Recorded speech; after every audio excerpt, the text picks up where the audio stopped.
नमस्कार, मी प्रियंका लाठी. आपण पाहताय न्यूज 18 लोकमत. बुलेटिनची सुरुवात करूया एका मोठ्या ब्रेकिंग बातमीने. देशभरात पेट्रोल आणि डिझेलचे दर महागण्याची शक्यता वर्तवण्यात येते. केंद्र सरकारने पेट्रोल डिझेलवर 2 रुपये अतिरिक्त एक्साइज ड्यूटी वाढवल्याने इंधन दरात वाढ होणार आहे आणि यामुळे एकूणच संपूर्ण महागाई वाढण्याची शक्यता वर्तवली जाते. तर देशभरात पेट्रोल आणि डिझेलचे दर महागण्याची शक्यता आहे. केंद्र सरकारने पेट्रोल आणि डिझेलवर 2 रुपये अतिरिक्त एक्साइज ड्यूटी वाढवल्याने इंधन दरात वाढ होण्याची शक्यता आहे. आपले प्रतिनिधी प्रशांत लीला रामदास आपल्या सोबत जोडले गेलेले आहेत. प्रशांत, देशभरात पेट्रोल आणि डिझेलचे दर महागण्याची शक्यता आहे, काय अतिरिक्त माहिती आहे यावर?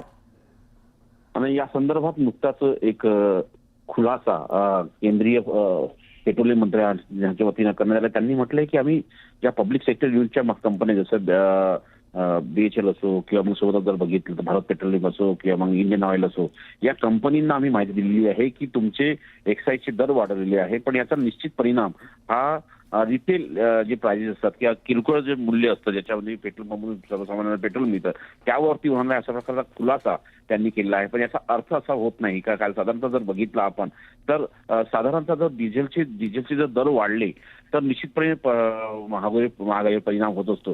त्यामुळे आता सरकार या संदर्भात काय खुलासा करतं हे निश्चितपणे स्पष्ट होईल. पण यावेळेस ट्विट करून माहिती दिलेली आहे केंद्रीय पेट्रोल मंत्रालयाने की हे किरकोळ मूल्य जे असते पेट्रोल आणि डिझेलवरचं ते वाढणार नाही.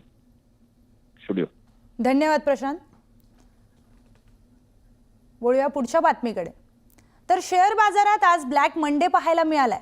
सकाळी शेअर बाजार उघडताच सेन्सेक्स 3600 अंकांनी कोसळला, तर निफ्टीतही 800 अंकांनी घसरण झाल्याचं पाहायला मिळालं.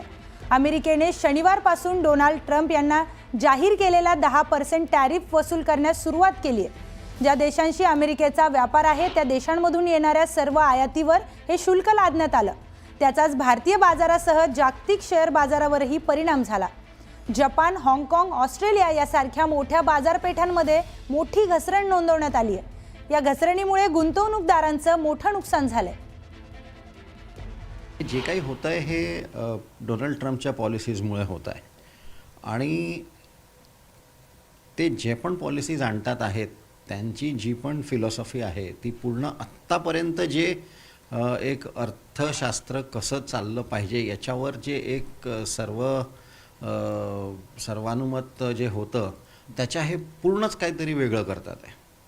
आणि म्हणून हा एक शॉक आला आणि लोकांना कसं पहिले वाटलं होतं की हे फक्त बोलतात आहे, हे काही करणार नाही, पण हे ॲक्च्युअली करतात.